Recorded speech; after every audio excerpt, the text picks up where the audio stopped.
안녕하세요, 최효섭입니다. 유니버셜 컨트롤이 드디어 맥OS 몬터레이와 iPadOS 15.4에 적용이 됐습니다. 꽤 오래 걸렸습니다. 이게 아직은 정식은 아니고요. 개발자용 베타 버전에 먼저 적용이 됐어요. 아마 몇 번의 베타 테스트를 거쳐서 좀 안정이 됐다 하면은 이제 정식 버전 배포와 함께 이번에는 이 기능이 제대로 선보일 것 같습니다. 지금은 베타 2까지 나와 있는 상황인데요. 베타 1에 비해서 훨씬 안정적으로 작동해서 이제는 쓸만하다 싶어갖고 이야기를 꺼내봅니다. 자, 유니버셜 컨트롤이 뭔지부터 좀 봐야 되겠죠? 이거 지난 6월 WWDC에서 새 OS들이 발표되면서 맥OS 몬터레이의 기능 중 하나로 소개됐던 건데요. 맥 한 대로 주변에 있는 다른 맥이나 다른 아이패드 이런 다른 기기를 제어하는 거죠. 이거 말 그대로 유니버셜하게 컨트롤하는 기능인 겁니다. 그래서 이걸로 아이패드를 제어할 수도 있고요. 다른 맥도 이걸로 제어할 수 있습니다. 클립보드도 공유되고요. 콘텐츠도 이렇게 끌어서 저쪽으로 옮겨집니다. 그러니까 이게 운영체제가 다르고 기기 특성이 다르지만 이 키보드 마우스의 역할을 대신할 수도 있고요. 또 파일이나 뭐 결과물, 클립보드 같은 것들도 서로 OS 관계없이 자연스럽게 넘나들게 되는 겁니다. 진짜 통합이 되는 거죠. 일단 어떻게 작동하는지 먼저 볼까요? 자, 오른쪽에 있는 게 맥이고요. 왼쪽에 있는 건 아이패드예요. 다 아시죠? 네, 유니버셜 컨트롤 어떻게 되냐면, 자 보세요. 여기서 가면 이렇게 나오죠. 쑥 빠져나옵니다. 네. 그리고서는 이렇게 왔다 갔다 해요. 다시 한번 볼까요? 자, 커서가 이쪽으로 옵니다. 자, 넘어갈게요. 계속 밉니다. 밀면 이렇게 나오죠. 여기서 뚫고 툭 나오면 이제 이쪽에서 이 트랙패드 컨트롤이 이렇게 되는 겁니다. 그리고 나서는 또 이렇게 자유롭게 왔다 갔다 할 수 있어요. 이게 아이패드가 왼쪽에 있는지 오른쪽에 있는지도 파악을 해서 왼쪽에 있을 때는 이렇게 왼쪽으로 넘어가고요. 오른쪽에 있으면 오른쪽으로 뛰어 넘어 들어가게 됩니다. 그리고 이 기능은 이 작업 표시줄에서도 만질 수 있거든요. 그래서 이 아이콘을 누르시면은 여기 다음으로 키보드 및 마우스 연결 이걸 눌러서 끄거나 켤 수 있습니다. 그리고 또 제가 궁금해서 이 아이패드 여러 대를 같이 쓸 수 있지 않나, 한 대는 사이드카로 쓰고 한 대는 유니버셜 컨트롤로 쓸 수 있지 않을까 했는데 그렇게는 안 되네요. 사이드카로 연결해 놨다가 유니버셜 컨트롤을 작동시키면은 사이드카가 죽고 유니버셜 컨트롤이 먼저 활성화가 됩니다. 그래서 2대 이상 아이패드 쓰고 계시다고 하면은 한 대만 일단 쓰시는 걸로 알고 계시면 될 것 같습니다. 뭐 나중에 업데이트 되면서 바뀔 수도 있겠죠. 연결해서 할 수 있는 일들은 굉장히 뻔해요. 아이패드의 키보드 마우스를 제가 원래 쓰고 있던 맥으로 대신하는 그런 역할이 이 기능의 가장 핵심인 거죠. 그럼 여기서 중요하게 봐야 될 거는 연결 안정성과 반응 속도겠죠. 베타 1 때는 좀 붙다 안 붙다 하는 경우들이 좀 있었거든요. 근데 뭐 베타니까 최적화보다는 기능 구현이 우선이어서 뭐 그런 일이 생길 수 있는 거고요. 이거는 뭐 실제 발표될 때는 훨씬 매끄럽게 작동할 겁니다. 그리고 벌써 베타 2 들어오면서 연결이 훨씬 매끄럽고요. 저는 이거 베타 2 나오고 나서 계속 쓰는 동안에 이 연결 때문에 애먹었던 적이 한 번도 없습니다. 이런 연결성, 기능들의 안정성은 처음보다 갈수록 점점 계속해서 더 좋아지고 다들 매끄럽게 작동하고 있죠. 잠깐 말씀드렸지만 사이드카가 먼저 떠오르시는 분들이 계실 거예요.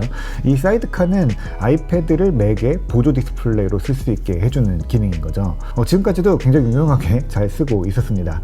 근데 저는 사실 뭐 멀티 디스플레이를 많이 안 쓰긴 하거든요. 이게 화면이 2개, 3개 뭐 여러 개 되면은 일 집중도가 좀 떨어져서 글을 쓸 때는 방해금지 모드 켜놓고 딱 한 대, 그리고 전체 화면 모드로 딱 집중해서 일을 하거든요. 그런데 또 커뮤니케이션 같은 거 놓칠 수 없을 때가 있잖아요. 뭐 계속 메신저를 주고받으면서 일을 해야 된다거나 뭐 그럴 때는 이 메신저를 그냥 이 맥 화면에 그대로 띄워놓는 게 아니라 별도의, 그러니까 뭐 저는 주로 이제 그런 거는 아이패드 미니로 쓰고 있긴 한데 메신저나 이메일 같은 것들 띄워놓고 그대로 작업을 합니다. 그리고 영상 찍을 때나 강의할 때 여기다가 뭐 스크립트 같은 거를 띄워두기도 하죠. 그러니까 이게 아이패드 자체가 사이드카 통해서 되게 훌륭한 무선 보조 디스플레이가 되기 때문에 이 쓸모는 생각보다 더 많고 계속 기기를 쓰면서 새로운 것들이 아이디어가 떠오르게 되는 것 같아요. 그래서 이 유니버셜 컨트롤도 지금은 사실 그냥 뭐 옆에 있는 기기를 손대지 않고 이걸로 제어할 수 있다라는 게 핵심이긴 하지만 이게 맥과 아이패드 그리고 맥 여러 대를 같이 쓰시는 분들은 이걸로 새로운 연결 활용 시나리오들이 또 나타나게 될 것 같아요. 애플은 이렇게 기기 간 연결을 계속 확장해 왔거든요. 이 유니버셜 컨트롤은 사실상 그 통합의 거의 마지막 수준에 가까운 게 아닌가 싶어요. 네, 그래서 유니버셜 컨트롤 이야기 또 연결성 이런 이야기 나온 김에 애플 생태계의 연결성에 대해서 좀 더 이야기를 해보면 애플은 지난 한 5, 6년 정도 굉장히 이 연결성에 집중해 왔습니다. 그리고 맥과 아이패드 그리고 아이폰의 그 OS 간 기기 간 통합을 굉장히 많이 이야기해왔죠. 네, 사실 뭐 이 통합은 애플이 뭐 몇 년 문제가 아니라 굉장히 오랫동안 지속적으로 이야기했던 주제이긴 합니다. 지금은 뭐 아이클라우드로 통합되긴 했지만 애플은 아주 오래전부터 이 클라우드를 통해서 개인정보로 통합하는 미닷컴을 운영해왔어요. 이게 전화번호나 메모 같은 정보들을 아이폰에서 입력하지 않아도 맥에서 입력하면 자동으로 동기가 되는 거예요. 이거는 지금 너무 당연한 일이지만 제가 이 미닷컴을 썼던 게 아마 2010년 뭐 2009년 막 이쯤이었던 것 같은데 놀라운 기능이었었고요. 어떻게 내가 컴퓨터에 입력한 정보가 그대로 일로 넘어오지? 라는 지금은 너무나 당연한 일이지만 10년 전만 해도 굉장히 낯선 일이었죠. 그러다가 애플이 2011년 이제 아이폰 4S 이런 거 나올 때 이 미닷컴을 아이클라우드로 리브랜딩합니다. 미닷컴과 아이클라우드는 뭐 좀 다르긴 했지만 그래도 통합이라는 측면에서는 더 적극적으로 활용하겠다라는 메시지를 주기 시작한 거죠. 그래서 지금 아이클라우드 굉장히 많이 여러 군데 쓰이죠. 문서 저장이나 기기 백업 그리고 서드파티 앱들도 이 아이클라우드에 어떤 정보들을 입력하는 경우들도 있죠. 물론 이 기본 용량이 좀 작아요. 5기가로는 기기 백업도 굉장히 벅차죠. 이외에도 아이폰으로 주고받는 아이메시지뿐 아니라 뭐 문자 메시지들도 폰에서 받은 메시지를 맥으로 넘겨받을 수 있게 됐고요. 뭐 페이스타임 같은 것도 통합됐죠. 아이폰이 옆에 있으면은 따로 만지지 않아도 전화, 문자 이런 것들 다 그대로 쓸 수 있습니다. 또 무선으로 파일 주고받는 에어드롭 같은 기능도 굉장히 오래된 연속성 기능이죠. 이게 본격적으로 서비스 개념이 된 거는 저는 2016년 정도로 보는데 이때 WWDC에서 연속성, 그러니까 컨티뉴이티라는 개념을 발표합니다. 진짜 기기들끼리 연결이 더 매끄럽게 되는 거죠. 아이폰에서 쓰던 앱이 맥으로 연결되고요. 그 콘텐츠도 넘어옵니다. 심지어 양쪽에 앱도 같이 개발할 수 있죠. 클립보드도 연결이 돼서 맥에서 복사한 내용이 뭐 아이폰에서 그대로 붙여넣기를 하면 그대로 따라 붙습니다. 핫스팟, 그러니까 테더링 같은 것도 연속성이랑 관련이 있죠. 옛날에는 아이폰에서 테더링 기능을 켜고 와이파이로 아이폰에 연결해 됐었는데 이제는 그럴 필요 없이 맥이 원래 쓰던 와이파이 환경에서 벗어나서 주변에 아는 네트워크가 없다라고 하면은 주변에 있는 아이폰이나 아이패드를 통해서 인터넷에 연결할지 묻습니다. 아주 굉장히 편하고 빠르게 연결이 되죠. 이 애플워치로 맥이랑 뭐 아이폰 잠금 푸는 기능도 연속성의 한 분야죠.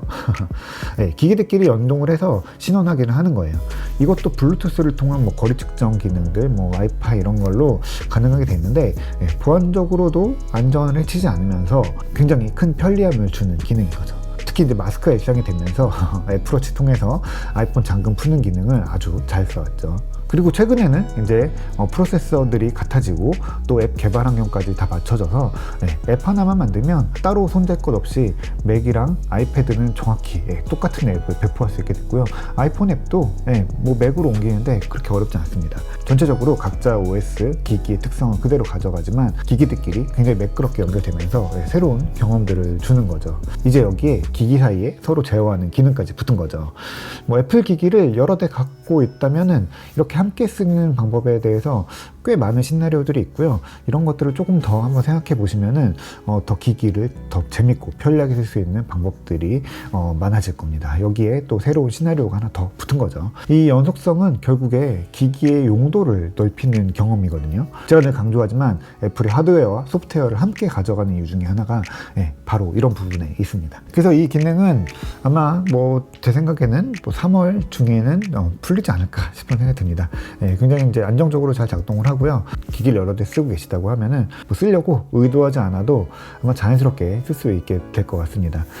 오늘은 유니버셜 컨트롤과 맥OS, iOS, 아이패드OS의 연속성에 대해서 같이 이야기를 나눠봤습니다.